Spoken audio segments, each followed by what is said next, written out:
Nako, paano kaya ipapublish itong article ko? Kasi kinakabahan ako yung isang journal na chinek ko sa online. Sinisingil ako ng medyo kamahalan. Wala naman akong ganong kalaking pera. Pero nangako siya sa akin na agad-agaran ipapublish daw yung article ko.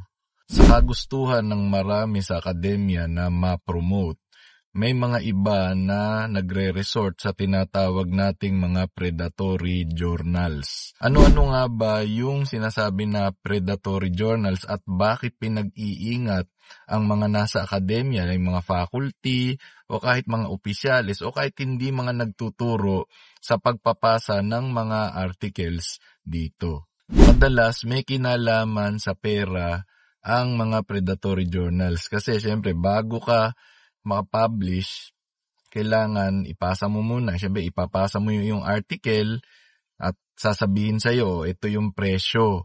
No? Magbabayad ka. Tapos makalawa, yung article mo, minsan wala pa 1 linggo, publish na hindi man lang chinek kung ito ay maayos yung grammar, maayos o ni-review ng masusi yung content.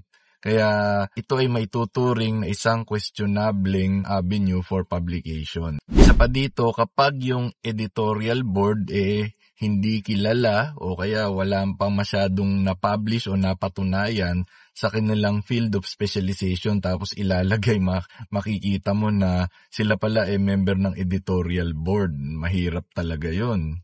Kapag hindi malinaw ang polisiya kung papaano nire-review o binubusisi ang isang article at lalo na pagdating sa policy ng copyright, ng data privacy, hindi malinaw kung ano yung kanilang mga guidelines. Basta ka nalang pagpapasahin.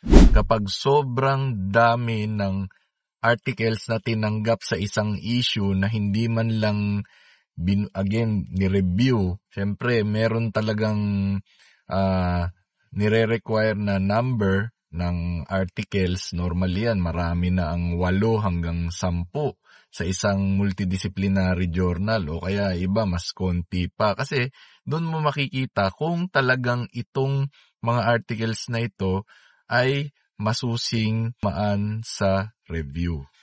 At kapag maya-maya yung editor ng nasabing journal ay padala ng email sa mga authors na ito may promo kapag ito nag-publish ka dito, meron kang discount kapag ilang articles ang ipapublish mo. Bihira po yan mangyari sa isang legit na academic journal. Ano-ano ba epekto kapag ikaw ay nagpasa at tumangkilik sa isang predatory journal? Una na sa lahat, masisira ang reputasyon mo kasi kung pinasa mo yan para magpa-promote ka o kaya kumuha ka ng research incentives.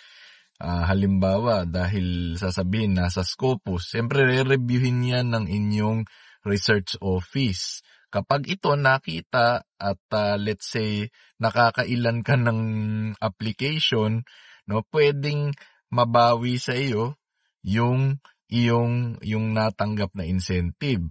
Pwede ring mabawi sa iyo yung promotion. Siyempre, pag napatunayan na ay talagang predatory at sinadya mong itong ipasa para malinlang ang institusyon. Masaklap dito ay pwede kang matanggal sa trabaho o di kaya kung ikaw ay paretiro na, baka matanggal ang iyong benefits. Siyempre, lahat yan dadaan sa proseso. Siyempre, pagka yan, napatunayan talaga na ginawa ito na may panlilinlang. Kaya ugaliin po natin na tignan muna yung profile ng journal na nais nating pasahan ng ating article nang sa ganun, hindi po tayo mapahamak bandang huli. Kasi kahit napakaganda ng nais nating isulat o i-publish, kapag ito ay hindi na idaan sa maayos na proseso o di kaya naipasa natin sa hindi maayos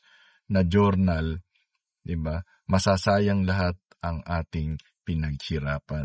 Yun lamang po. Maraming salamat.